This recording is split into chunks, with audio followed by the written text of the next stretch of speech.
James Cole leaned back on the leather bar stool at the Ritz-Carlton, the dim golden light reflecting off the expensive whiskey he kept swirling in his hand.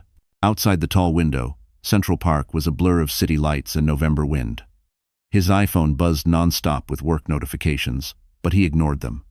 Tonight, he had a different kind of power to savor. Brooke Sanders, his mistress, crossed her legs slowly, her black dress hugging her like it was tailored for sin. "So what are you going to do about her?" she whispered, brushing her perfectly manicured finger along the rim of her glass. James exhaled sharply, jaw tightening. "She thinks she can walk out. She thinks she can take my son." He laughed, low and bitter. "Hannah has no idea who she married." Brooke tilted her head. "You shouldn't let her control the narrative. She's unstable. You said she cried for hours last week just because the baby had a fever." "When? That's postpartum anxiety," James said coldly. "I've already sent the evaluator what they need. One bad report, and the court will hand me the baby without hesitation." Brooke's smile widened. "You're really doing it." He leaned closer. "I'm taking the baby." She froze for a second, then let out a small, excited breath. "James, that changes everything."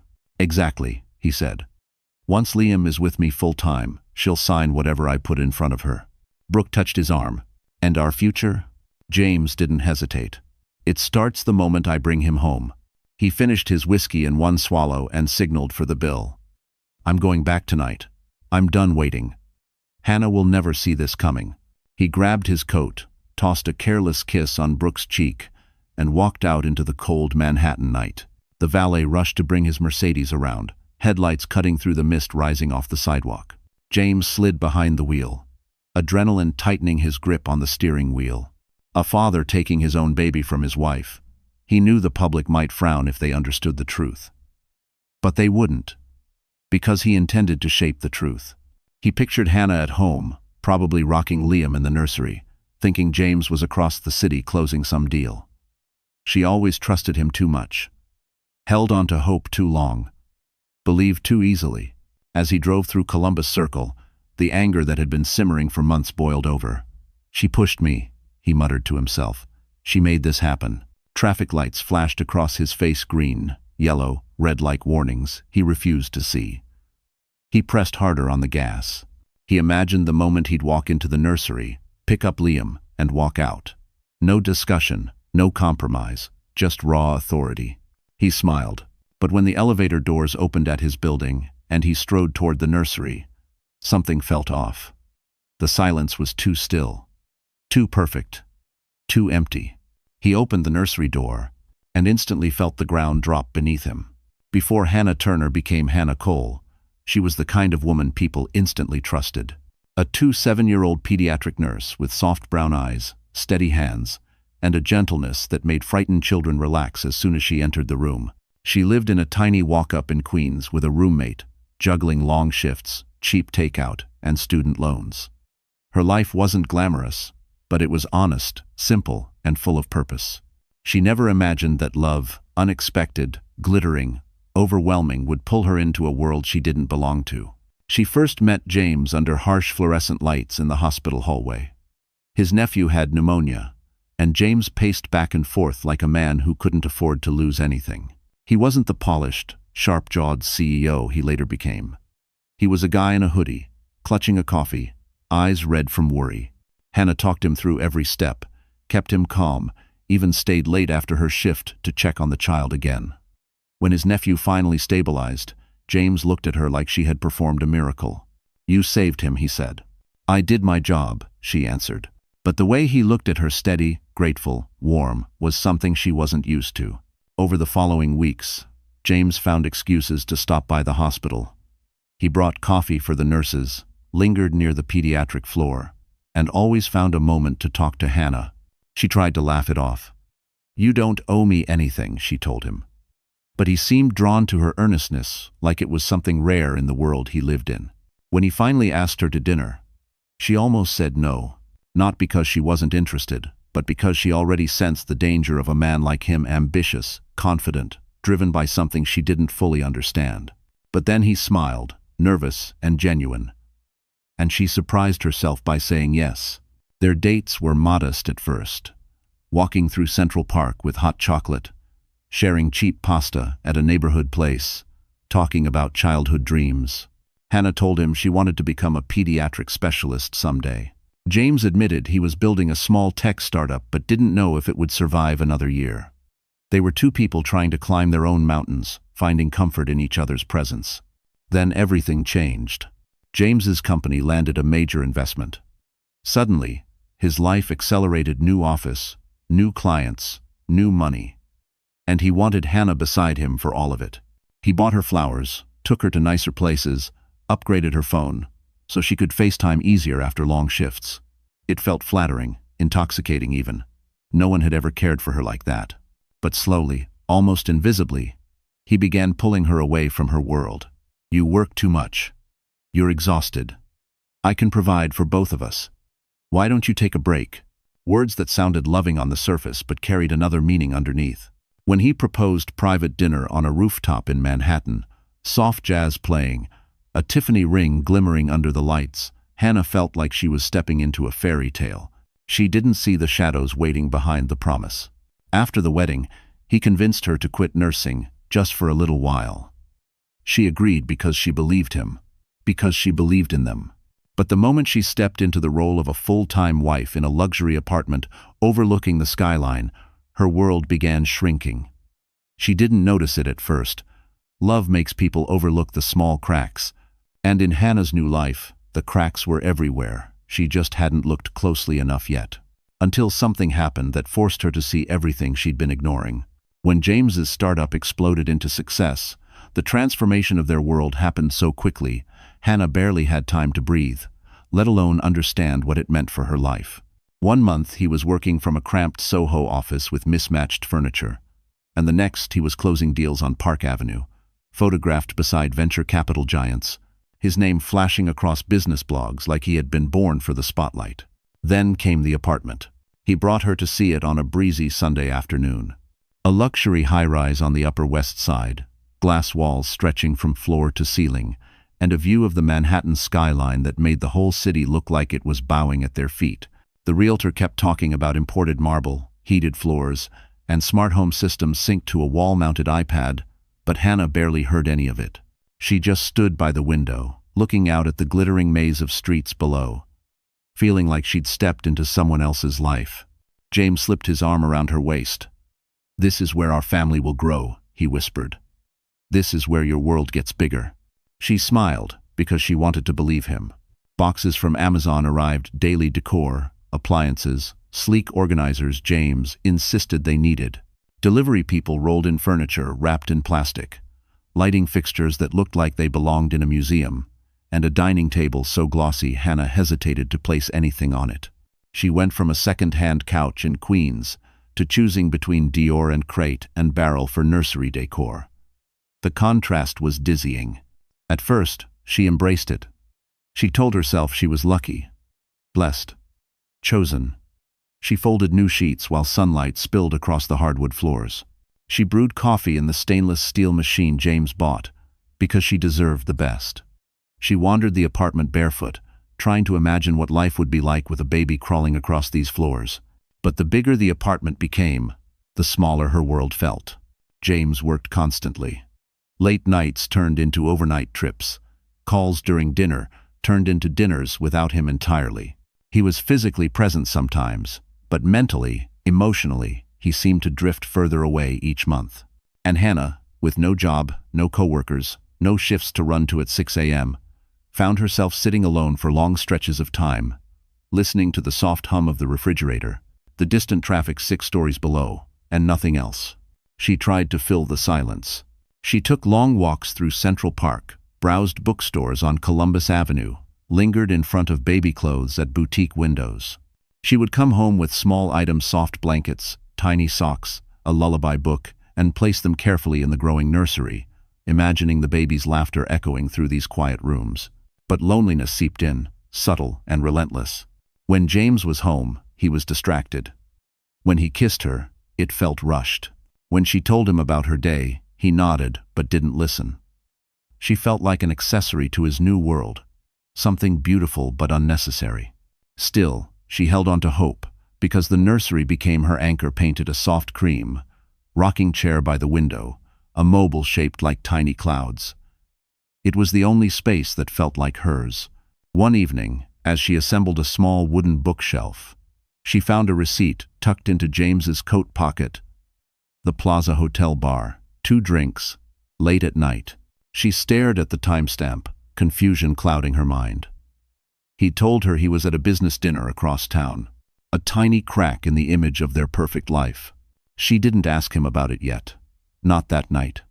She was afraid of sounding insecure, afraid of ruining the fragile peace she was desperate to protect. Instead, she placed the receipt into a drawer and tried to forget. But the truth was already circling her like a shadow she couldn't escape. And soon, that shadow was going to swallow everything she thought she knew. Pregnancy was supposed to be the season Hannah finally felt cherished, supported, protected. She imagined gentle hands on her belly, midnight grocery runs when cravings hit, shared doctor appointments where James held her hand during ultrasound scans.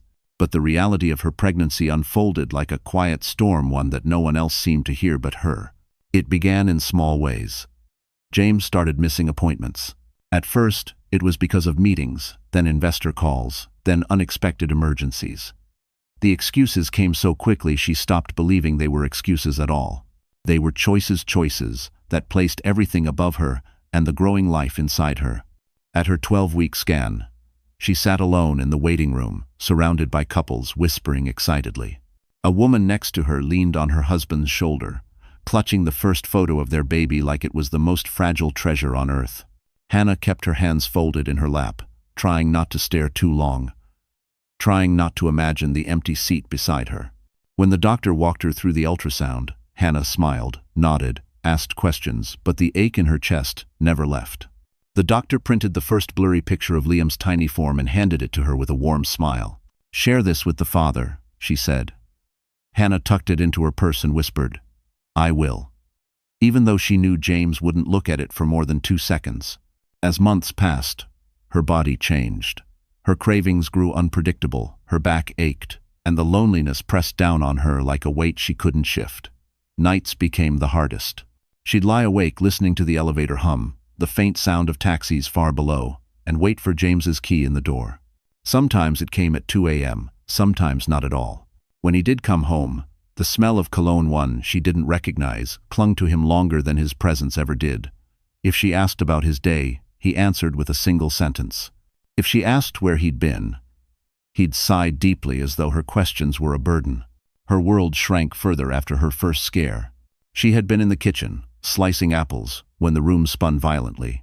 Her vision flickered, her knees dropped, and she caught the edge of the counter just in time. Her heart pounded like it was trying to break free. She sat on the cold tile floor, gasping until the spinning stopped. When she finally reached her doctor, she learned her blood pressure was elevated, dangerously so. "Stress can affect your pregnancy," the doctor warned. "You need support at home." Support. The word felt foreign. At home, there was only silence. Hannah tried to tell James. She waited until after dinner, choosing her words carefully. "The doctor said I need to avoid stress." James didn't look up from his laptop. "Then relax." "I'm trying, but—" "Hannah." His voice sliced through her. "I'm under enough pressure. Don't add to it." She swallowed her fear. Her child kicked inside her, as if reminding her she wasn't completely alone. She spent many afternoons preparing the nursery, rubbing her belly and whispering promises to the tiny life growing within her. "I'm here," she murmured, "even if it feels like no one else is." She rocked slowly in the chair, imagining a future where love filled these walls instead of silence. But in the back of her mind, something darker simmered, an intuition she could no longer ignore. There were nights James didn't come home, days he didn't call, moments he recoiled when she touched him. The cracks in their marriage had grown into fractures, and Hannah sensed that something was coming, something she wasn't prepared for, something that would shatter the last illusions she held on to. Hannah remembered the night everything shifted subtly, quietly, yet unmistakably, like a curtain drawing back to reveal a truth she had been too tired, too hopeful, too trusting to see. It was James's product launch gala, hosted at the Plaza Hotel, where chandeliers sparkled like frozen stars and wealthy investors filled the ballroom with their self-satisfied laughter. Hannah was 7 months pregnant, swollen ankles hidden beneath a cream dress she'd chosen carefully, hoping to look polished enough to match James's polished world. She shouldn't have gone. Her doctor advised rest. Her gut whispered no. But James insisted. "You're my wife," he'd said, straightening his tie in the mirror. "You need to stand beside me. People expect it." So she went. The ballroom was loud, crowded, glamorous. Men in tailored suits held champagne flutes. Women wore dresses that cost more than Hannah's monthly student loan payments. Cameras flashed. Music swelled. It was everything James thrived in, and everything that made Hannah feel small. She had been standing near the dessert table, trying to balance a plate of fruit she wasn't hungry for, when James appeared with a woman she didn't recognize. Young, beautiful, confident in a way that felt rehearsed. Her blonde hair was neatly tucked behind one ear, her lips a sharp red, her demeanor too polished for someone Hannah had never seen before. "Hannah," James said, placing a hand on the woman's back. "This is Brooke Sanders. She's our new director of communications." 3. Brooke extended her hand, her smile too warm to be genuine. "It's so nice to finally meet you." Finally. That word snagged in Hannah's mind like a thorn. "James talks about you all the time," Brooke continued. "He says you're the reason he pushes himself." Very inspiring. James cleared his throat, a faint warning in his eyes, one Hannah recognized from arguments, not compliments. Brooke caught the signal and stepped slightly closer to him, like it was instinct. A buzzing sensation began in Hannah's chest. She watched them as they talked about marketing plans, upcoming events, and brand presence. She watched how Brooke leaned in whenever James spoke, how James didn't step away, how their conversation flowed with an ease Hannah hadn't shared with him in months. She saw the familiar spark in James's eyes, the one he once had when he looked at her. Now it belonged to someone else. When James excused himself to greet a few investors, Brooke lingered. "You must be exhausted," she said sweetly. "These events can be overwhelming, especially in your condition." Hannah's hand instinctively moved to her belly. "I'm managing." "That's good," Brooke chirped. "James needs stability around him right now. Everything is moving so fast for the company. He can't afford distractions." "Distractions." Hannah's throat tightened. "I'm his wife," she reminded gently. Brooke smiled, but her eyes glinted. "Of course." 1. Before Hannah could respond, a flashbulb went off. Photographers documenting James as he took the stage, his voice booming confidently through the ballroom. Hannah watched him perform, loved by a room full of strangers while ignoring the woman carrying his child. Halfway through his speech, Hannah stepped back from the crowd, seeking air. Her feet throbbed. Her heart pounded with something she couldn't yet name. And then she saw it. Across the ballroom, tucked near the bar, Brooke lifted her phone. James leaned close, whispering something only she could hear. Brooke laughed softly, leaning into him.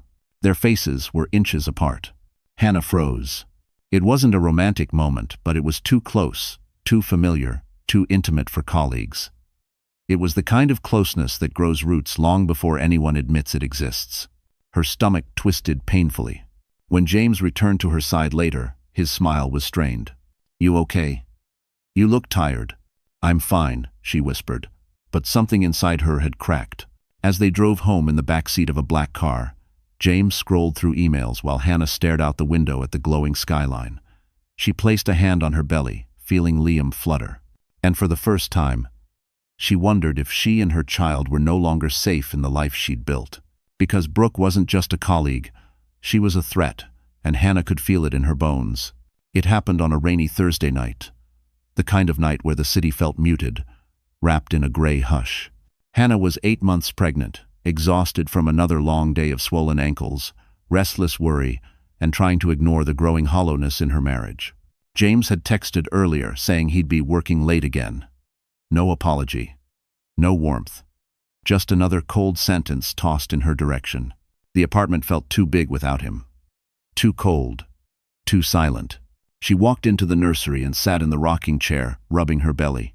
"It's just us tonight, Liam," she whispered. "Just us again." But as she rocked, something gnawed at her, an instinct she had been pushing down for weeks. It wasn't just Brooke's presence at the gala. It wasn't the missed appointments. It wasn't even the late nights. It was everything. The unanswered questions. The distant touch. The way he recoiled when she tried to hold him. The way he avoided being alone in the same room with her. Tonight, she couldn't push that feeling aside anymore. She stood up slowly and walked to the living room, where James had left his iPad on the couch earlier that morning. She hesitated. She had never gone through his things before. She never wanted to. Trust was supposed to be the foundation of their life. But trust only works when both people honor it. Her hands shook as she picked up the iPad. The screen lit up instantly. He hadn't even bothered to lock it. Notifications filled the screen. Emails, Slack messages. And then, a preview popped up. From Brooke. You always know how to calm me down. I miss you already. Hannah's breath caught. She tapped it open with trembling fingers. The message thread loaded, and the world she'd been clinging to collapsed in seconds. There were pictures. Dinner dates. Hotel hallways. Selfies of the two of them laughing, drinking, touching. Some were taken while Hannah was home, swollen and alone. Brooke. When she's out of the picture, everything will be easier. You, me, and the baby. Our fresh start. Our baby. Hannah pressed a hand to her mouth, barely holding back a sob. The room tilted. She scrolled further. James. She's too emotional to raise him. One evaluation, and I'll get full custody. Just be patient. Full custody. He wasn't only cheating. He was planning to take Liam. A sharp pain shot across her stomach, but she didn't know if it was physical or emotional. She curled forward, gripping the iPad as if it were the only thing anchoring her to the floor. This wasn't accidental. This wasn't a mistake. This was a betrayal crafted with intention. Her vision blurred as she continued reading. Brooke had sent a photo of a hotel room, the same cologne scent Hannah had noticed on James's clothes. Another message. We could be perfect if she'd just disappear. You deserve a partner who supports you. James replied. She's become dead weight. Once Liam is with me, she'll have nothing to bargain with. Hannah's knees buckled. She sank onto the couch, tears hitting the screen, mixing with the horror staring back at her. He didn't love her. He didn't respect her. He didn't even see her as the mother of his child. He saw her as an obstacle. Her breaths came in sharp, broken gasps. She felt panic rising hot, choking, unstoppable. Her baby kicked hard, reacting to her distress. I'm sorry, she whispered to her son. I'm so sorry. She wiped her eyes with the sleeve of her sweater, trying to steady herself. The room felt colder now. The whole apartment seemed foreign. Like she was living in a stranger's home. She knew she had to do something. She just didn't know what yet. But one thing was clear, this was no longer about heartbreak. This was about survival. For her. For Liam. For the future James intended to steal from them. And somewhere deep inside her, beneath all the fear, something fierce flickered to life. A mother's resolve. And that resolve would soon change everything. Hannah waited until the next morning to confront him. Not because she needed time to calm down, there was no calming the storm inside her, but because she needed to breathe, to steady her shaking hands, to remind herself she wasn't imagining what she saw. When James finally walked through the door near sunrise, smelling faintly of whiskey and expensive cologne, she felt something inside her crack so deep she wondered if she would ever be whole again. He didn't look at her when he entered. He tossed his keys on the counter, loosened his tie, and poured himself a glass of water like he was the one who had suffered through a sleepless night. You're home late, she said quietly. He froze for half a second. Then his shoulders stiffened. Work. 10. The lies sat between them like smoke. Hannah stepped closer, holding the iPad to her chest. We need to talk. About what? He asked, still not meeting her eyes. About Brooke. That made him look up. His expression didn't show guilt. It showed annoyance. Like she had interrupted an important meeting. Hannah, don't start. She unlocked the iPad and held up the screen. The photos. The messages. The betrayal in plain sight. His jaw flexed once. Only once. You went through my things? That's what you care about, she whispered. Not this? She waved the iPad, her hand trembling. Not the fact that you're planning a future with another woman while I'm carrying your child? James didn't flinch. You're overreacting. Overreacting? You told her you're taking our baby. He rolled his eyes. You're emotional, pregnant. You're reading things out of context. There is no context where this is okay. Her voice broke. You said I'm dead weight. You said I'm unstable. You plan to take Liam from me. He finally snapped. Because you are unstable, Hannah. Look at you. Crying all the time. Falling apart over nothing. You can barely take care of yourself, let alone a baby. Her throat tightened. I'm pregnant, James. I'm supposed to be emotional. It's more than that, and you know it. He stepped closer, towering over her. You need help. Real help. And if you keep acting like this, I will make sure the court sees that. Pardon. Fear surged through her veins. Are you threatening me? With my own child? Her voice quivered. After what you've done? James let out a cold, humorless laugh. Don't be dramatic. I'm protecting our son. By tearing him away from his mother? By keeping him with the parent who's capable, he snapped. You have no income, no stability. You quit your job. You depend on me for everything. A judge won't give you custody, not even shared. You won't win. 2. His words hit her like physical blows. He wasn't bluffing. He had thought this through, planned it, prepared for it.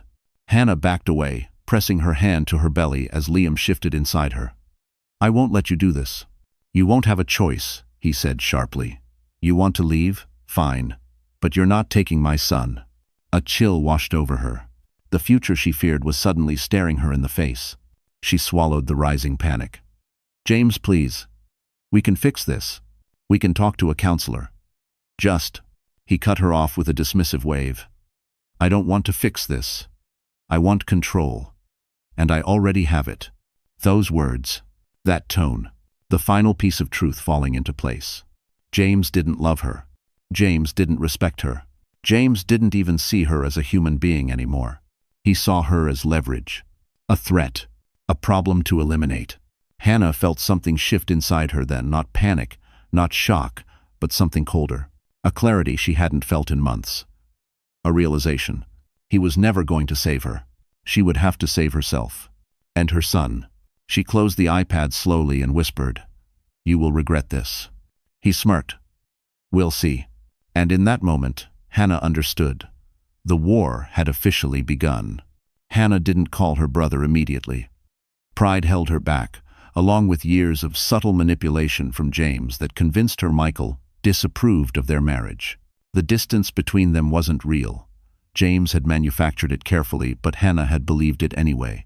Now, standing in the middle of her own living room with the taste of betrayal still burning on her tongue, she realized how isolated she'd become. That night, after James stormed out to clear his head, Hannah sank onto the couch, clutching a pillow to her chest. Her breathing was shallow, her heart racing, her baby twisting anxiously inside her. Every wall in the apartment felt hostile. Every shadow felt dangerous.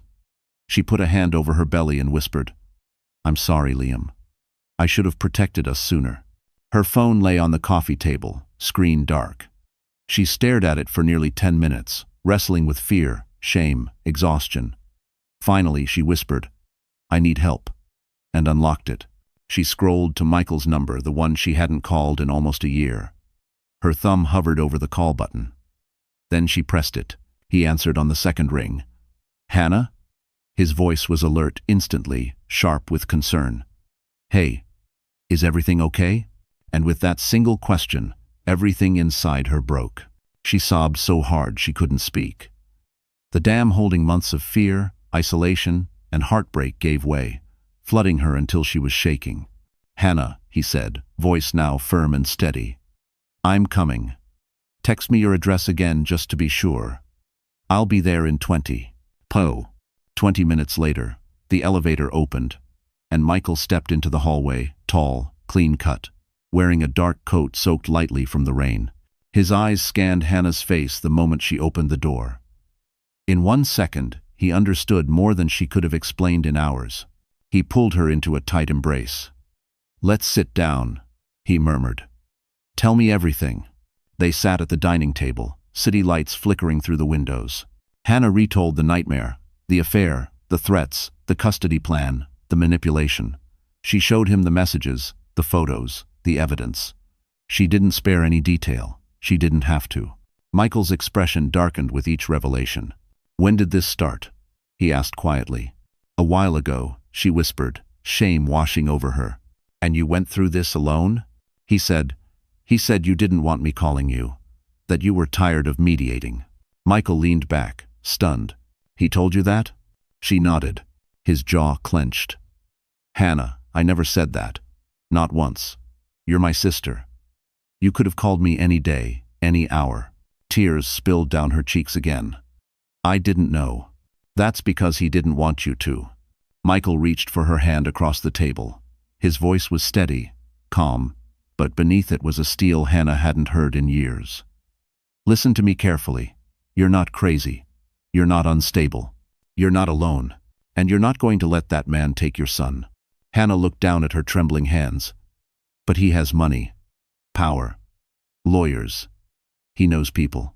"I know people too," Michael cut in. "Better people, smarter people, people who actually care about justice." He leaned forward, lowering his voice. "You don't have to beat him head on. You just have to be smarter than him. And we will be."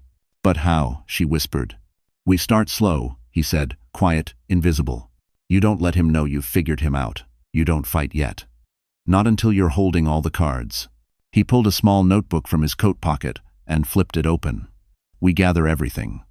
Financial discrepancies, behavioral patterns, documentation, proof of neglect, proof of infidelity. You follow his movements. You stay calm. And when the time is right..."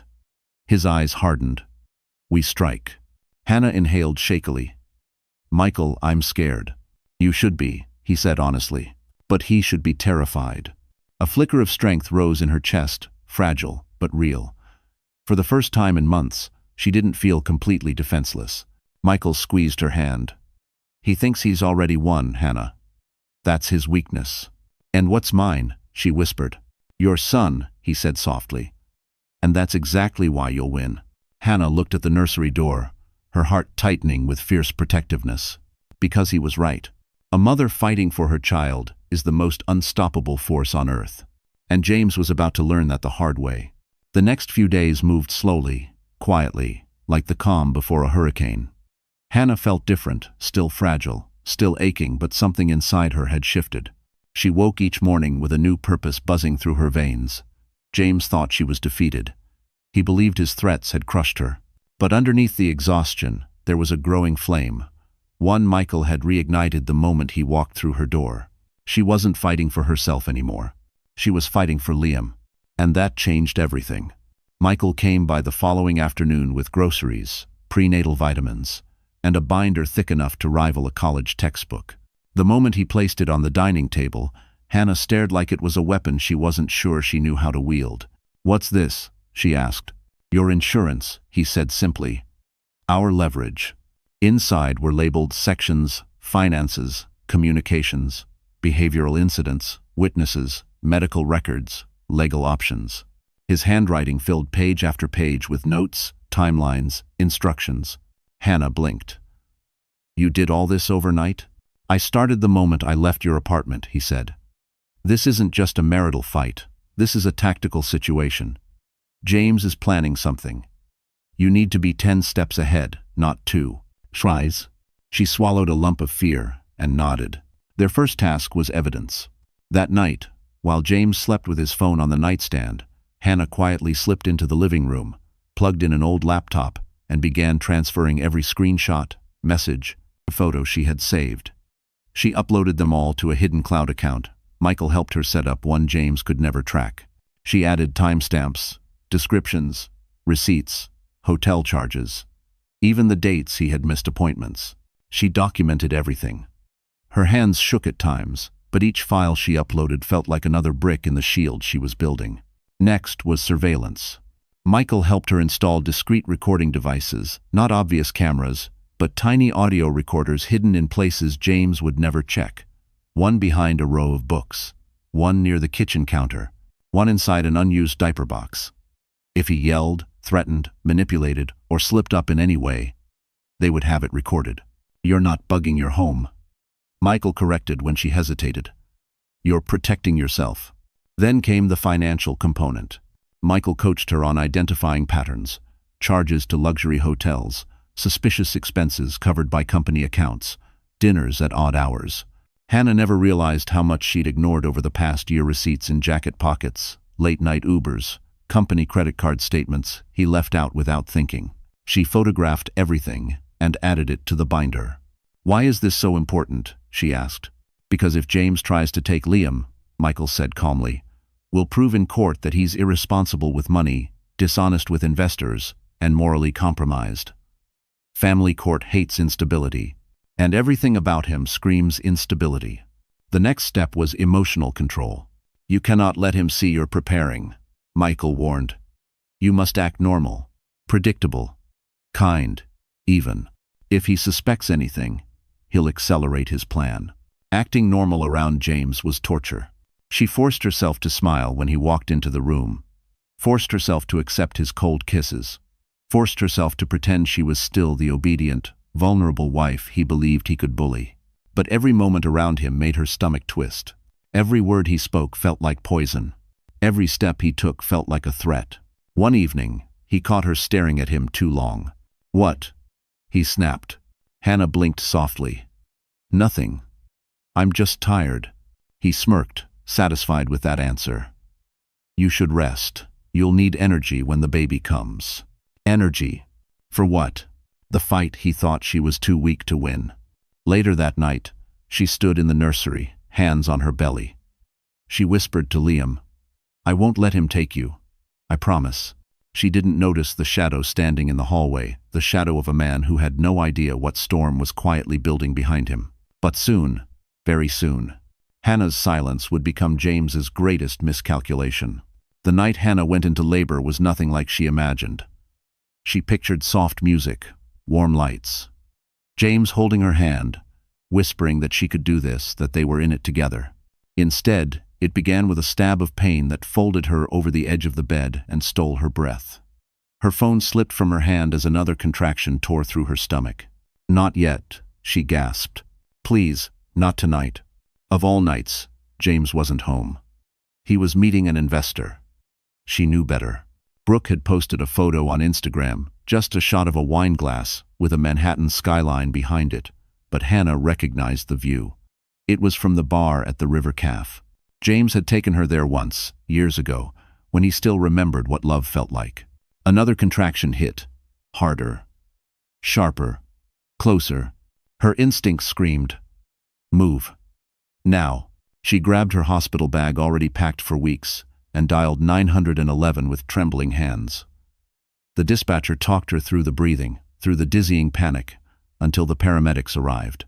They loaded her into the ambulance, their voices calm but urgent. The sirens wailed through the streets as the city lights streaked past the windows. Hannah clutched her belly, sweat dampening her hairline. "Liam," she whispered. "Please, stay with me." So, she kept checking her phone, hoping James would call, text, anything. Nothing, not even a missed notification. Her chest tightened with something worse than pain abandonment. But she couldn't afford to break. Not now. When she reached the Upper East Side Hospital, everything became a blur of bright lights, medical voices, and cold air. Nurses rushed her into a delivery room. Someone clipped monitors to her belly. Someone else checked her vitals. A doctor hovered near her feet. "Her blood pressure is rising," a nurse said. "It's the preeclampsia," the doctor replied. "We need to move quickly."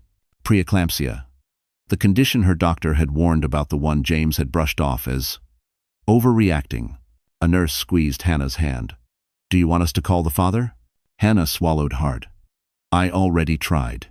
They nodded kindly, but she saw the pity in their eyes. Another contraction hit, and she screamed. A real, raw scream that tore through every piece of her. Her vision blurred. The room spun. Voices became muffled. Then, "Baby's heart rate is dropping. We need to prep for an emergency C-section." Hannah's breath froze. "No, no, please," she cried weakly.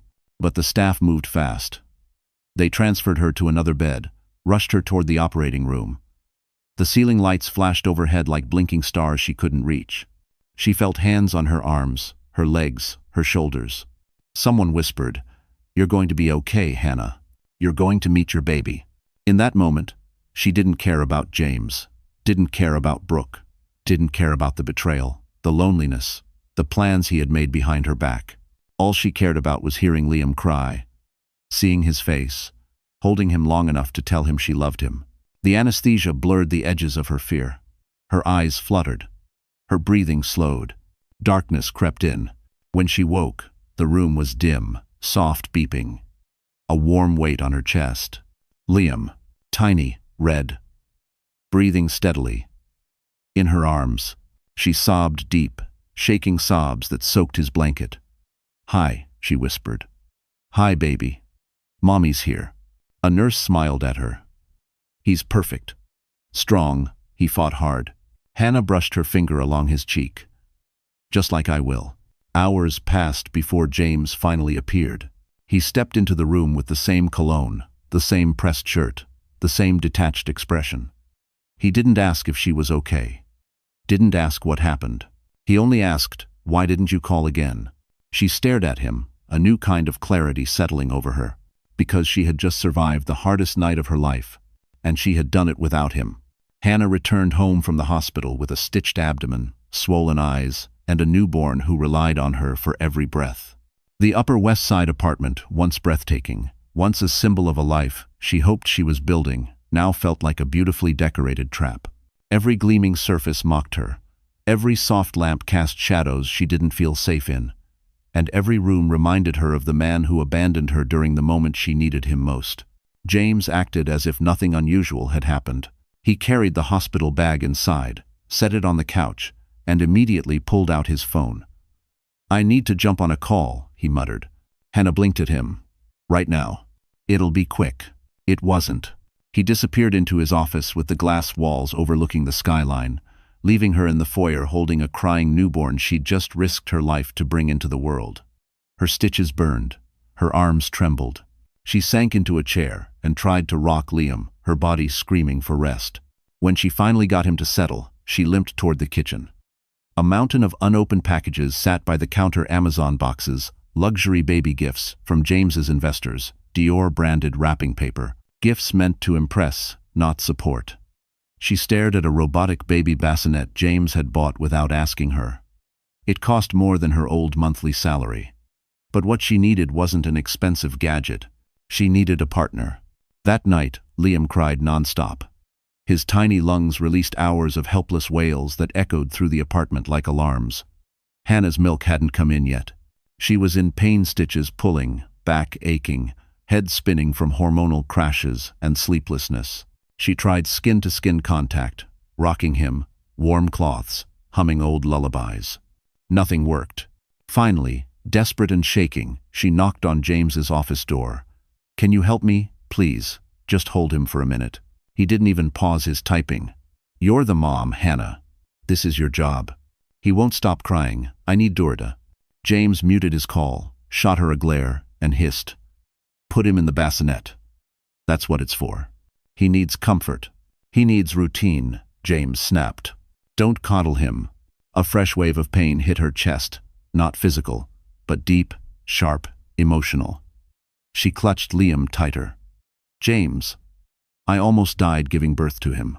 And I said I appreciate that," he replied coldly, "but I can't be everything right now. I have a company to run. You need to adjust." Adjust. As if motherhood were a switch she could flip. As if sacrifice were a language only she had to speak. He returned to his meeting. She returned to the nursery alone, bleeding, trembling. Over the next weeks, the distance grew into a chasm. James came home later. He slept in the guest room to get rest for work. He criticized her appearance, her housekeeping, her emotional state. "You're too sensitive. You're making the baby clingy. You're not organized. You're letting yourself go." Every word chipped away at what remained of her spirit. One afternoon, when Liam was 5 weeks old, Hannah tried to shower for the first time in 2 days. She placed him in the crib, turned on the warm water, and inhaled steam that felt almost like relief, until a faint cry pierced through the bathroom door. She rushed out, slipping on the tile, stitches screaming. She found a note taped to the crib, written in James's sharp handwriting. "If you can't handle a 10-minute shower without falling apart, How can you handle full custody? Her legs buckled. He wasn't trying to help her adjust. He was building a case. Every cruel comment, every refusal to help, every twisted manipulation. It all made sense now. He was documenting her weakness. He was pushing her to break. He wanted her to fail. So he could take Liam. Hannah sank into the rocking chair, clutching her baby, tears falling onto his tiny forehead. But beneath the grief, another emotion stirred hot, fierce, and undeniable. Anger. Not wild anger. Not desperate anger. But focused, powerful, mother's anger. The kind that builds an army out of one woman and her child. The kind that destroys men like James. And for the first time, Hannah understood something clearly. This wasn't just a marriage ending. This was a war she was learning how to win. The breaking point didn't arrive with shouting or flying objects. It came quietly, wrapped in calm cruelty, more dangerous than rage could ever be. It was a late Sunday morning, sunlight spilling across the marble floors as if the apartment were pretending to be peaceful. Hannah had barely slept. Liam had been fussy all night. Her stitches still ached. Her mind felt frayed from exhaustion. But she was trying. She stood at the kitchen island, gently bouncing Liam in her arms while warming a bottle. Her robe hung loosely around her, her hair pulled back in a messy bun. She didn't look put together. She looked like a new mother, soft, tired, and human. James walked in wearing a crisp shirt, sleeves rolled up like he had somewhere important to be. He grabbed a mug from the cabinet and poured himself coffee. "You need to clean up in here," he said without greeting her. "It looks chaotic." Hannah's jaw tightened. "I've been up all night. I'm doing the best I can." "Well, your best isn't enough." He took a long sip from his coffee, surveying her with critical eyes. "I talked to a family counselor yesterday. He agrees you're showing signs of postpartum instability." Her heart stopped. "You talked to a counselor? About me?" "I'm thinking ahead, Hannah. For Liam's sake, this environment isn't healthy." She swallowed hard.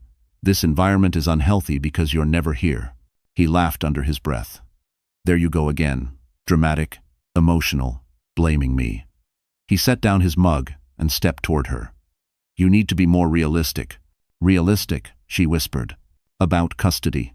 Liam squirmed in her arms, sensing her panic. James lowered his voice into something cold and factual, as if he were delivering a quarterly report.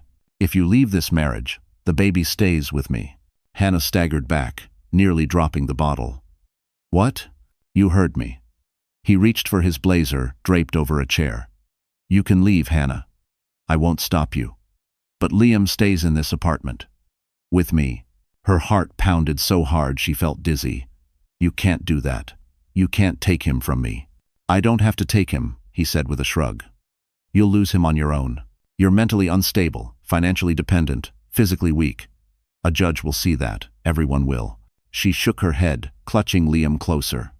"I'm his mother. And I'm the capable parent," he replied smoothly. "The one with income, the one with resources, the one who isn't falling apart every 5 minutes." "I'm not falling apart," she said through shaking breaths. "You're unraveling," he corrected, "and you know it." Tears filled her eyes, but she refused to let them fall. "You're doing this on purpose. You're trying to break me." "Trying?" he repeated with a cold smile. "Hannah, you show up broken." She sucked in a sharp breath. "Why are you doing this to me?" "Because you're in my way," he said simply. "And Brooke thinks." He stopped too late. Hannah froze. "Brooke thinks what?" James's eyes flickered panic, then irritation. "We're done with this conversation." "No," she said, voice rising for the first time. "Finish. What does Brooke think?" "That you're not fit to raise a child," he snapped. "And she's right. You can barely function." There it was. The truth. Said out loud. The weapon he'd been sharpening for months. He grabbed his keys from the bowl by the door. "I'm going to the office. Try not to fall apart while I'm gone." He left. The door clicked shut with a finality that echoed in her chest. Hannah stood in the kitchen, trembling, her son pressed against her heart. Every word he said rang in her ears like a fire alarm. Not because she believed him, but because she finally understood. This wasn't a marriage anymore. It wasn't even a rivalry. It was a kidnapping plan wrapped in legal threats. And she was done being prey. She lifted Liam closer and whispered, "I will never let him take you. Not while I'm breathing." And somewhere deep in her soul, a line was drawn. James had declared war, and Hannah was no longer afraid to fight back. The day after James delivered his cold threat, "If you leave, the baby stays," Hannah woke feeling like a different woman. Still exhausted, still aching, still fragile, but also burning with a kind of clarity she had never felt before. Fear hadn't disappeared, it had transformed into purpose. If she wanted to protect Liam, she couldn't wait for James to strike. She needed to move first. So she called Michael. He arrived within the hour, stepping into the apartment with the brisk confidence of someone who had dealt with monsters before. He looked around the immaculate living room, the glass walls, the polished floors, the silent coldness that filled the space. "This place feels like a museum," he muttered. "A very expensive one. No warmth at all." Hannah sank onto the couch, cradling Liam. He threatened to take him. He said, "I'd lose in court." "Pause?" Michael's jaw flexed, not with surprise, but with confirmation. "I figured he'd do that eventually." "You knew." "I've seen men like James before," he said. "They don't explode, they erode. They chip away at the people around them until everyone is too tired to fight." Hannah lowered her eyes. "What do I do?" "You don't confront him again," Michael said firmly. "You prepare, quietly, methodically. We build a plan he'll never see coming." 1. He pulled a leather folder from his bag, sleek, organized, terrifyingly professional. He set it on the coffee table. "This," he said, "is our war map." Inside were printed documents, names of attorneys, investigative leads, custody statutes, tactical notes, timelines, and highlighted strategies. It wasn't a simple binder this time. It was a blueprint that could take down a man far more powerful than Hannah ever realized. "Here's what we're going to do," Michael began, flipping to the first page. "Step 1. Residency." "Residency?" she echoed. "Legally, where the child resides the majority of the time matters," he explained. "If James tries to file for emergency custody, he'll use this apartment as proof that his home is the stable environment." "Isn't that true?" she whispered. "Only if you stay," Michael said. "But if you and Liam leave and establish residency elsewhere, even temporarily, his argument weakens." She swallowed. "Where would we go?" "My place," he said without hesitation. "Or a safe rental I've already lined up in the Hamptons. Under your name, not his." Her breath caught. "You already found a place?" "Let's just say I've been preparing for the day you called." She covered her mouth, overwhelmed. "Step 2, he continued, documentation. You need to log every threat, every neglectful action, every recording from the devices we installed. And you need to write down your medical complications, preeclampsia, the emergency C-section, his absence. Judges care about postpartum support. Or lack of it." She nodded, blinking rapidly. "Okay. Step 3. Finances. I need you to open a separate bank account. Today, I don't care if it's $50. It shows independence. But James monitors." "He doesn't monitor me," Michael said. "I'll transfer funds from an account he can't trace." Her throat tightened. "You're risking a lot for us." "You're my sister," he said simply. "That's not a risk, that's a duty." She wiped her eyes. "Step 4, he said, pointing to the next page, timing. You leave only when James is gone for at least 48 hours. I checked his travel schedule. He has a 2-day trip to San Francisco next month. That's likely our window." "A month?" she whispered. "I know," he said, "but you need time to recover physically, to gather evidence, to make copies of documents he doesn't know you know exist." Hannah looked down at her son, sleeping peacefully against her chest. "What if he figures it out early?" Michael's eyes sharpened. "Then we accelerate. But we must stay ahead.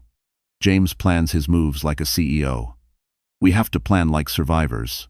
A chill swept through her. Not fear, determination. "And step 5?" she asked. Michael leaned forward, lowering his voice. "Step 5 is the exit. When he's gone, I'll come with a car. You take Liam. Only essentials. Leave everything else behind. The goal isn't packing. The goal is disappearing before he realizes you've outplayed him." She inhaled shakily. "And after that," he said, We file the divorce and we hit him with every piece of evidence you've collected."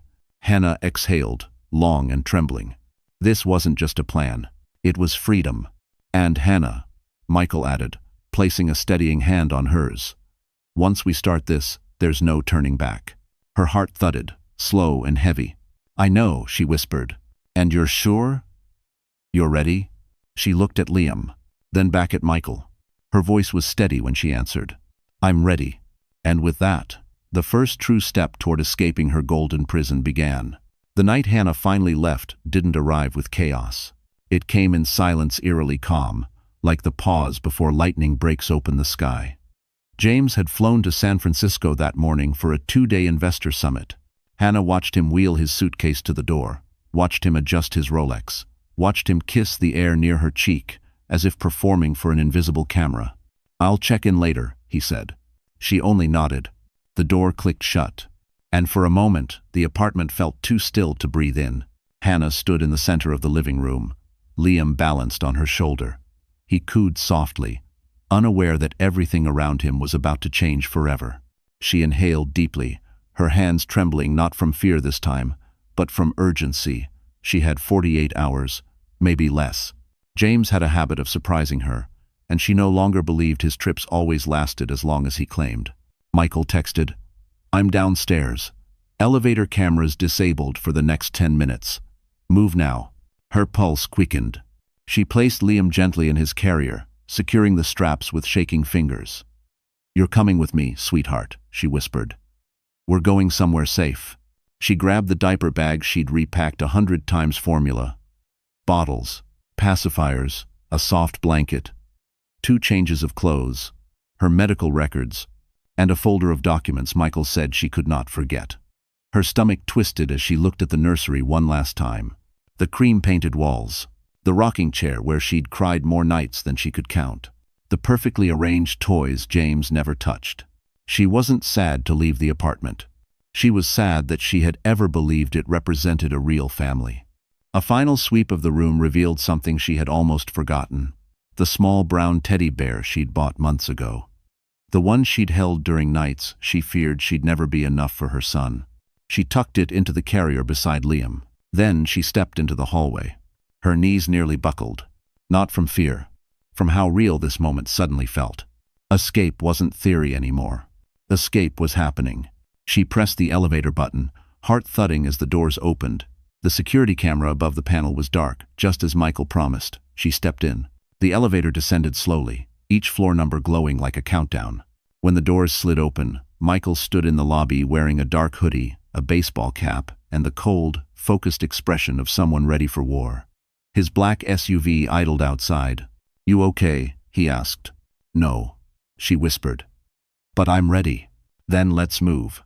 He grabbed her suitcase, just one, packed only with essentials, and held the door as she hurried into the cold night air.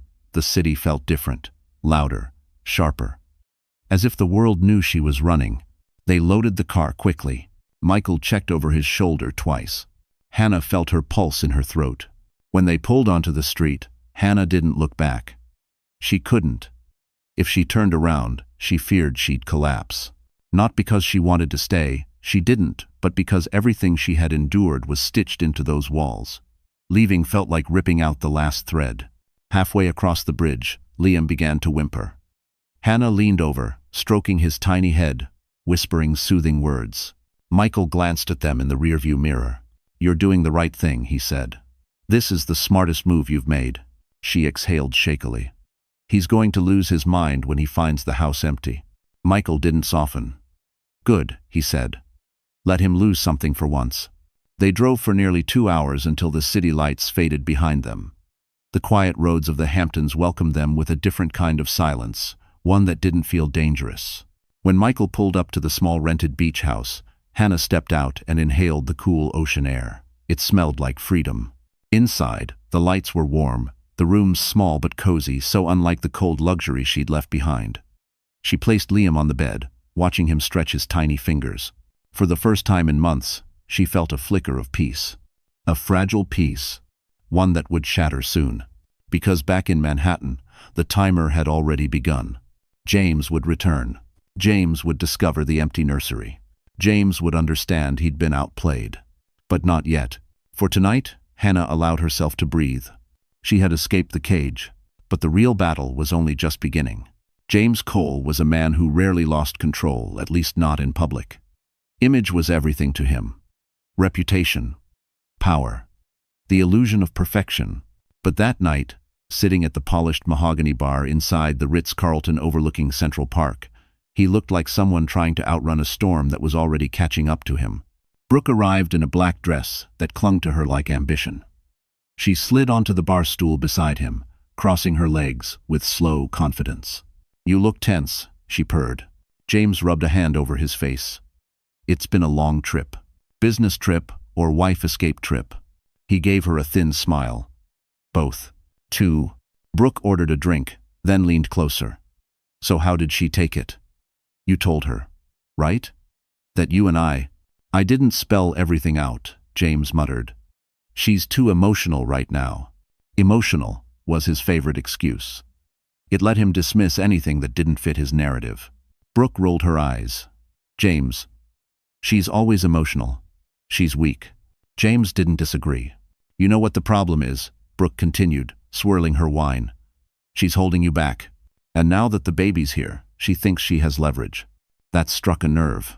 "She doesn't," James snapped. "I control the finances. I control the apartment. She doesn't have a job. She doesn't have a lawyer. She doesn't even leave the house." Brooke leaned back, satisfied. "So what's the plan?" He hesitated for a moment, then the whiskey loosened his tongue. "I'm taking the baby." Brooke's eyebrows lifted. "You're what?" "I've already spoken to the evaluator," James said flatly. "She cries constantly, can't manage the household, and had a meltdown in the hospital. They'll write her up as unstable. Judges don't give newborns to unstable mothers." Brooke bit her lip, not from concern. From excitement. From victory. "So Liam will live with you." "With us," was the unspoken finish. James nodded once. "When I get home tonight, I'm taking him. She'll sign whatever I put in front of her. And if she doesn't, then I'll bury her in court." Brooke smirked. "That's the James I know." He downed another drink, anger tightening his jaw. "She thinks she can just leave. She thinks she gets to take my son." His voice grew harder. "But she won't. She can't." Brooke gently stroked his arm. "You don't owe her anything, James. She's dead weight. You're building an empire." He liked hearing that. It fed the part of him that needed superiority the way others needed air. "I'll give her a small settlement if she cooperates." "Enough to keep her quiet," he said. "But Liam stays with me." Brooke's smile widened. "And then what?" "Then," James said, his eyes darkening with certainty, "you and I start fresh. No secrets. No baggage. A real family." The bartender returned with their drinks. James lifted his glass, toasting silently to his own brilliance. He didn't know his empire was seconds away from collapsing. He didn't know Hannah had been preparing her own war map. He didn't know she was already gone. And he definitely didn't know that by the time he reached the nursery, the crib would be empty. Brooke rested her chin on her hand. "So, when do you take him?" James stood up, adjusting his jacket. "Tonight." He kissed her recklessly, carelessly, in full view of anyone who cared to notice, and walked out into the cold Manhattan night. The wind whipped against his face, but he didn't feel it. He felt powerful, untouchable, victorious. He handed his ticket to the valet. The Mercedes pulled up. He slid into the driver's seat, gripping the wheel with certainty. "This is my house," he muttered. "My son, my future." Traffic lights flashed across his face. The city pulsed around him. He drove home ready to claim what he believed was his. But when he opened the nursery door, the silence waiting for him was not victory. It was devastation. James Cole expected triumph. He expected the moment he stepped into the nursery to feel like the closing act of a flawless plan. He expected the soft glow of the nightlight, the scent of baby powder, the sight of Liam sleeping peacefully, ready to be carried into the future he had crafted without Hannah's consent. But the moment he pushed open the door, everything inside him froze. The room was silent. Too silent. The nightlight was on, casting a warm glow over walls painted in soft cream. The mobile above the crib swayed gently from the draft he'd created entering. But the crib was empty. No blankets. No stuffed toys. No baby. Just a hollow space where a child should have been. James blinked once, twice, as if his brain refused to compute what his eyes clearly saw. Then he yanked the curtains aside, searching the corners of the room, the changing table, the closet. Nothing. "Liam?" he called, disbelief cracking his voice. "Hannah?" Only silence answered. He stormed down the hallway, checking the master bedroom, bathroom, laundry room, even the balcony, as if Hannah might somehow be standing out there holding their child in the freezing air. Empty. Empty. Empty. His breath quickened. His pulse hammered. A hot, unfamiliar panic crawled under his skin. "Hannah!" He barked louder. "Enough. Stop playing games." He threw open the guest room door. Still nothing. Then he noticed something in the corner of the nursery he had missed at first. A white folder resting on the rocking chair. Neatly placed. Intentionally placed. His stomach dropped.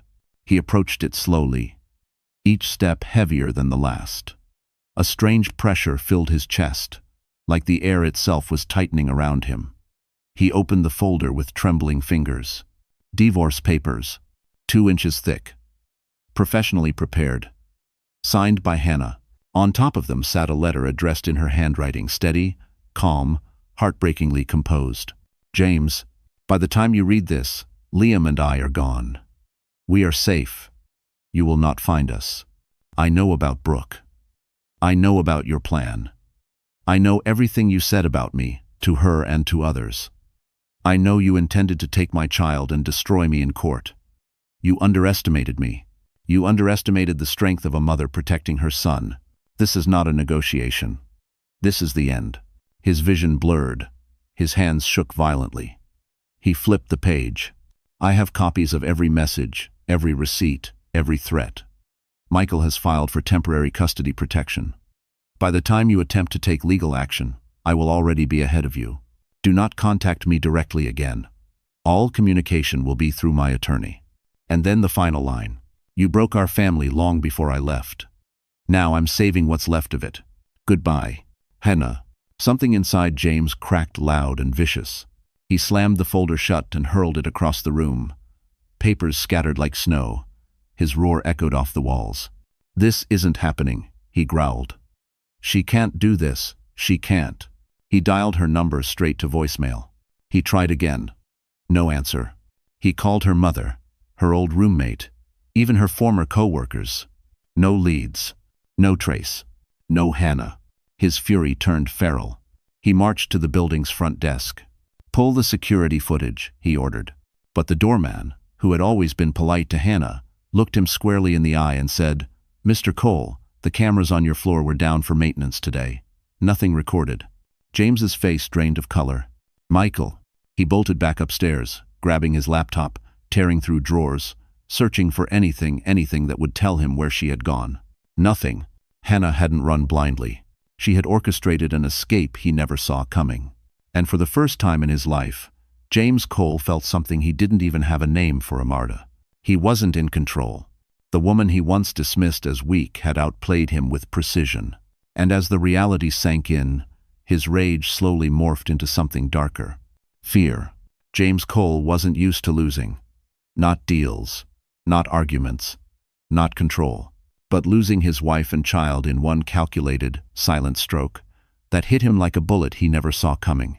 He spent the entire night pacing the apartment, tearing through drawers, overturning cabinets, checking every closet as if Hannah might magically reappear with the baby.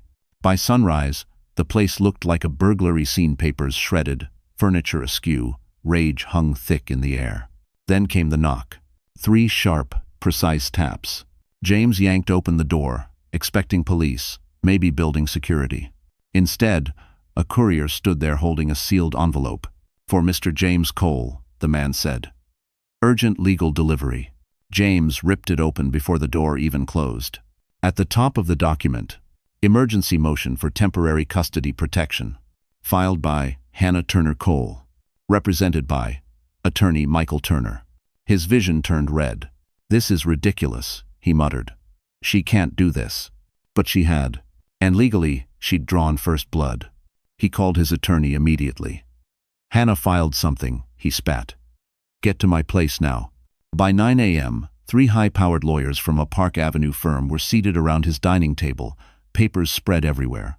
The lead attorney, Pierce Halston, a man in his 50s with silver hair and the confidence of someone used to winning, read silently while James paced behind him. After 10 minutes, Halston closed the file, removed his glasses, and looked up. "This is substantial."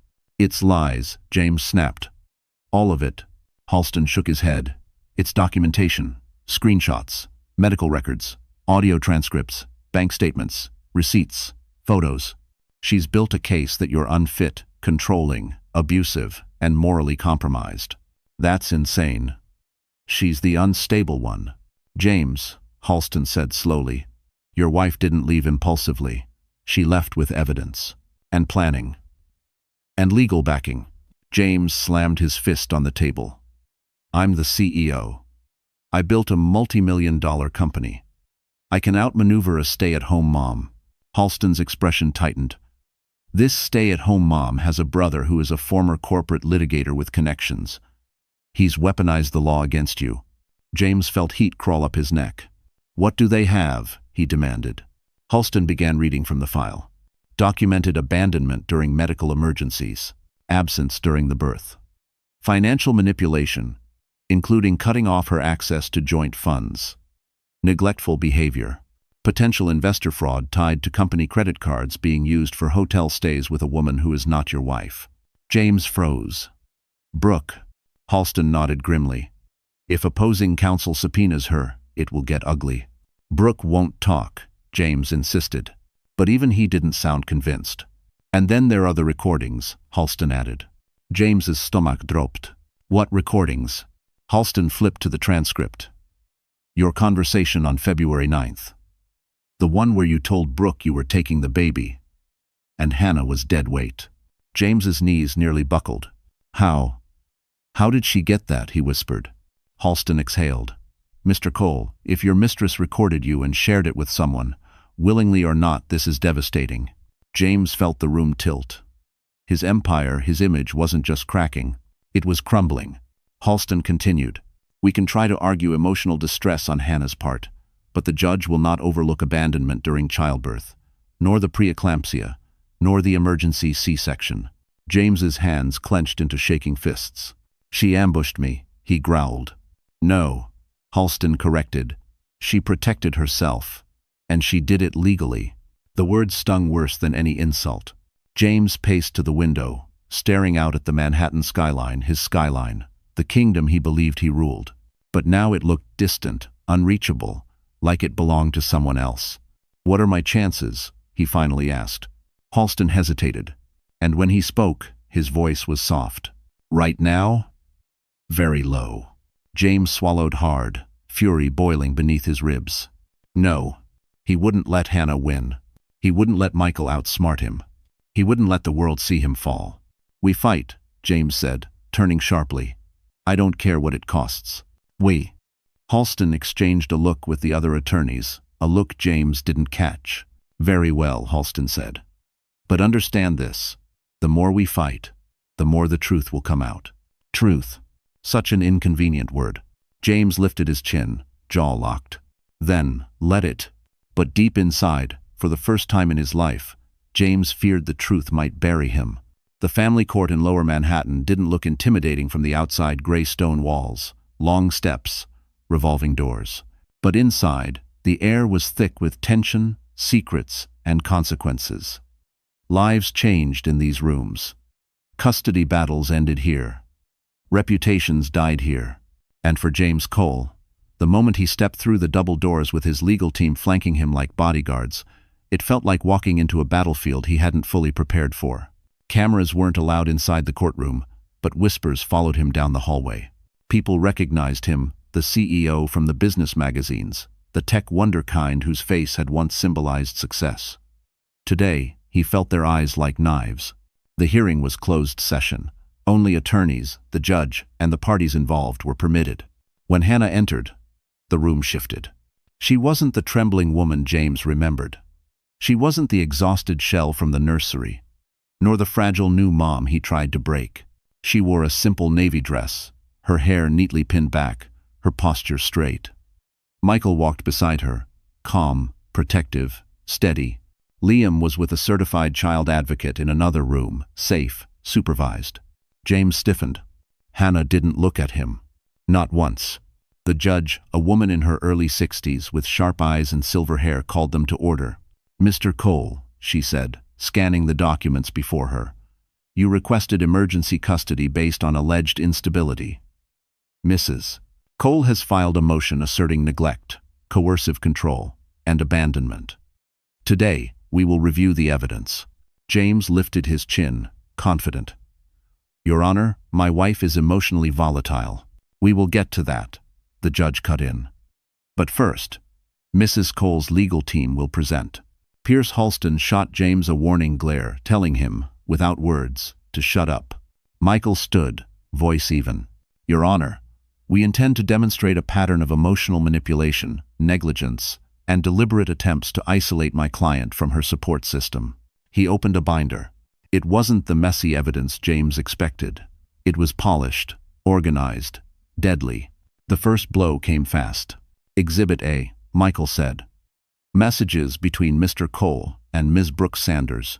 James felt his stomach twist as enlarged screenshots appeared on the screen. "She's dead weight. Once Liam is with me, she'll have nothing. We'll have the perfect life once she's out of the picture. Just be patient." James's attorneys shifted uneasily. The judge's brows arched. Then came Exhibit B. The hotel receipts. Luxury suites charged to company accounts dated when Hannah was on hospital bed rest. Then, Exhibit C. Audio recordings. James's own voice filled the room. "I'm taking the baby. She won't stop me. She's too unstable to fight. She'll sign what I give her." "We." Whispers rippled through the small gallery of clerks and junior attorneys observing. James's face flushed. "These recordings. This is illegal." The judge didn't blink. "They were obtained in the marital home, where your wife has equal right to privacy. They are admissible." Michael wasn't finished. "Exhibit D," he said. Medical records documenting Hannah's preeclampsia, emergency C-section, and Mr. Cole's absence during the birth.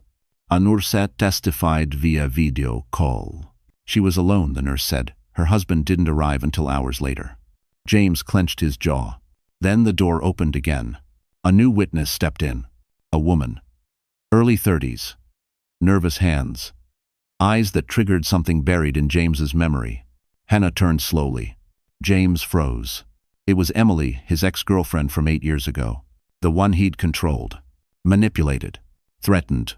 The one who had disappeared from his life overnight, just like Hannah. Emily swallowed hard. "Your Honor, I was called because I have a history with Mr. Cole. A history he told others never happened." James bolted upright. "This is irrelevant." The judge held up a hand. "Sit down, Mr. Cole. Let her speak." Emily's voice shook. "He isolated me from my family, controlled my accounts, told me I wasn't stable. I left him because I feared what he'd do if we ever had a child." A cold silence filled the room. James's attorneys looked sick. Michael delivered the final strike. "Your Honor, Mr. Cole's pattern is clear. The same behaviors, the same tactics, repeated years apart with 2 different women." The judge leaned back, assessing James with a gaze sharp enough to cut. "Mr. Cole," she said, "you have a documented history of coercive control, financial manipulation, and emotional abuse. Combined with your absence during critical medical events and your own recorded statements, this court sees substantial concern for the child's safety." Chanling. James's whole world tilted. "Therefore," the judge continued, "temporary sole custody is granted to Mrs. Cole. Mr. Cole will be given supervised visitation until further review." No, this is wrong." James sputtered. "This is justice," the judge replied coldly. And just like that, the man who thought he controlled everything realized he controlled nothing at all. The court ruling was supposed to be temporary, just a preliminary decision before the full custody battle. But for James Cole, it triggered a spiral he couldn't control, a landslide of consequences that reached far beyond family court. The moment the judge granted Hannah temporary sole custody, a crack split clean through the carefully manufactured image he'd spent years polishing. And that crack spread fast. By the time James stepped out of the courthouse, rage simmering under his skin. 2 reporters were already waiting. They weren't there for him. Specifically, family court wasn't exactly tabloid territory, but his face was recognizable. A rising tech CEO, a Manhattan success story, a man who'd shaken hands with investors on Wall Street and posed with venture capitalists on LinkedIn. "Mr. Cole, how do you respond to the allegations?" one reporter asked, holding a microphone close. James scoffed. "I have no comment," but the slight tremor in his voice said otherwise. That evening, whispers started circulating. A tech podcast posted a vague statement. Rumors of misconduct surrounding Cole Tech CEO James Cole. Then an investor tweeted something cryptic. "We evaluate leaders based on character as well as performance." Within hours, speculation brewed across business forums. And then the real blow landed. Michael had anticipated this moment. He wasn't just a brother defending his sister, he was a strategist. A former corporate litigator who knew exactly how reputations unraveled in the tech world. That night, a journalist from a major financial newspaper, an old colleague of Michael's, ran a piece titled, "Behind the Glass Walls. Allegations surrounding CEO James Cole shake Coltech's stability." The article didn't mention Hannah's name. No details about the case, no mention of the baby, but it highlighted patterns of coercive behavior, ethical concerns, and possible misuse of investor funds for personal activities. One line stood out like a dagger under bright light. Sources confirm that Mr. Cole may have used corporate credit for non-business-related hotel stays. Investors read that as a fair. Boards read it as misconduct. Journalists read it as blood in the water. Over the next 48 hours, things got worse. Coltech's stock dipped 4%, then 8%, then 12%. Internal Slack channels went wild. Employees whispered in break rooms. Someone anonymously leaked a clip of James berating a subordinate. Someone else posted a blurred photo of him and Brooke at the bar weeks before.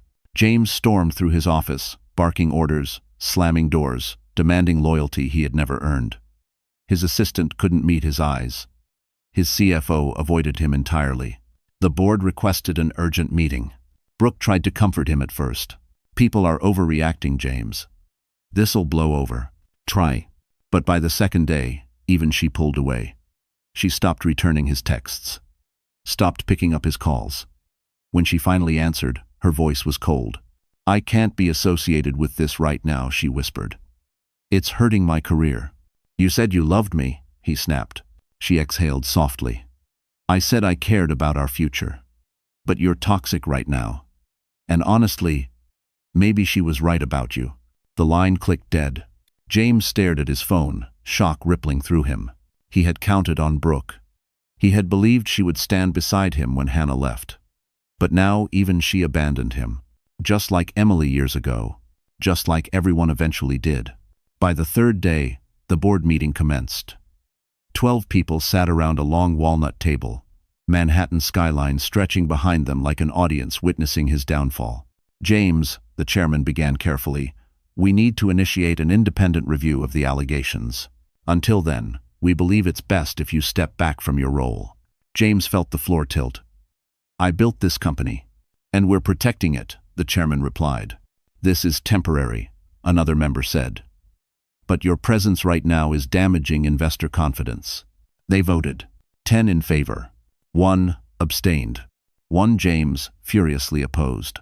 But it didn't matter. He was suspended. He walked out of the boardroom, stripped of authority, stripped of respect, stripped of control. And when he returned to his penthouse that evening, the silence that greeted him felt different. It wasn't empty. It was accusatory. His empire was collapsing. His company slipping away. His mistress gone. His reputation wounded. His son protected. And his wife, the woman he once underestimated, was winning a war he never saw coming. James sank onto the floor of the empty nursery, head in his hands. For the first time in his life, he realized he might lose everything. The final custody hearing arrived on a crisp spring morning, the kind of morning that felt symbolic: new air, new light, new beginnings. Hannah stood outside the courthouse in a simple cream blouse and tailored black pants, Liam cradled in her arms, his tiny fingers wrapped around hers. Michael stood beside her, steady as always, a silent guardian who had never let her fall. Inside the courthouse, James waited with his attorneys. But gone was the polished CEO who once walked with unshakable confidence. His suit was still expensive, but his face carried the exhaustion of sleepless nights, the hollow panic of a man watching his empire burn. Coltech had announced his permanent removal just days earlier. His board released a statement about ethical misalignment. Investors pulled out. Clients withdrew contracts. And the whispers around Manhattan, quiet but sharp, confirmed what everyone suspected. James Cole was finished. The bailiff called the case. Hannah's heart thudded as she entered the courtroom. The judge looked at both sides with calm authority. "We are here to finalize custody and divorce proceedings between Hannah Turner Cole and James Cole." James leaned forward. "Your Honor," the judge raised a hand. "Mr. Cole, you will speak when addressed." He closed his mouth, jaw ticking. Michael stood. "Your Honor, we present the final evidence packet submitted last week, including expert evaluations, witness statements, and documentation of Mr. Cole's behavior." James's attorney tried to object, but even he sounded defeated. "Your Honor, we believe much of this has been exaggerated." "Exaggerated?" the judge repeated. "Mr. Cole, these are recordings of you threatening to take a newborn from his mother. Hotel invoices documenting infidelity during her medical crisis, financial manipulation, emotional coercion, and a documented abandonment during a dangerous childbirth." James swallowed hard. The judge continued, her voice sharp but controlled. "This court sees a clear pattern, not just of neglect, but of calculated harm." Hannah held Liam tighter. "Mrs. Cole," the judge said, turning toward her, "you have demonstrated stability, preparation, and unwavering commitment to your child's safety. Temporary custody has gone smoothly. The child is thriving in your care." "Show." Hannah nodded, eyes misting. The judge lifted the final document. "Therefore, effective immediately, sole physical and legal custody is awarded to Mrs. Cole. Mr. Cole will receive supervised visitation twice monthly, contingent on behavioral therapy and ongoing evaluations." James's breath punched out of him. "Your Honor, please. He's my son." The judge met his eyes. "Then you should have acted like a father. It was over. Final. Irreversible." "Just," Hannah exhaled, a long, trembling release of years of pain. Tears slipped down her cheeks, not from sadness, but from relief, from victory, from the unmistakable feeling that she and Liam were finally free. James sank into his seat, defeated, small, his attorneys quietly gathering their folders. No sympathy remained in the room. No power, no control. When the hearing adjourned, Hannah stepped outside into the soft spring sunlight. For the first time in ages, the world felt wide open instead of suffocating. She lifted Liam and kissed his forehead. "You're safe," she whispered. "We're safe." As they walked down the courthouse steps, a familiar figure waited near a black SUV. Danielle Brooks, the attorney who had assisted Michael behind the scenes. Quiet, steady, respectful. The man who never once looked at her with judgment, only with kindness. He stepped forward. "I heard the ruling. Congratulations, Hannah." Paul, his smile was warm, gentle, in a way she had forgotten men could be. She felt something soften inside her. "Thank you," she said shyly. He nodded toward Liam. "He's lucky to have you." Hannah's cheeks warmed. "I'm the lucky one." Daniel cleared his throat. "Listen, when you're ready, no pressure at all. I'd like to take you and Liam to dinner. To celebrate. Only if you feel comfortable." Michael shot her a teasing look. "He's a good guy, Hannah." Joel, she felt something she hadn't felt in years. Hope. Real hope. Not the fragile illusion she once forced herself to cling to. "I'd like that," she said softly. Daniel's smile widened, sincere and bright. "Then we'll make it happen." As Hannah held Liam close, the breeze rustled her hair, carrying away the last remnants of her old life. She wasn't Hannah Cole anymore. She wasn't a victim. She wasn't a prisoner in a glass-walled penthouse. She was a mother. She was free. She was beginning again. And as she walked toward the future with her brother by her side, her son in her arms, and someone new waiting patiently, she felt something pure and powerful bloom in her chest. Peace, hope, and justice. So, our story has come to an end. And if you're still here with me right now, My wonderful friends, it means something in this journey has touched your heart in a quiet, personal way. Maybe it reminded you of your own battles. Maybe it whispered that you, too, deserve safety, dignity, and a life where you're genuinely loved. Hannah's journey shows us one simple truth. Strength doesn't always roar. Sometimes it's the quiet decision to walk away from what's destroying you. As Marcus Aurelius once wrote, "You have power over your mind, not outside events." Real strength comes from within, and that inner strength is what saved her. It's what can save any of us. Life will hand us people who underestimate us, betray us, or try to break us, but we are not defined by their cruelty. We are defined by the moment we choose ourselves, choose peace, and choose healing. If this story gave you courage, clarity, or even a moment of comfort, please like, share, and subscribe. Your support helps these stories reach the hearts that need them most. And remember, I'm here, walking this journey with you. Always.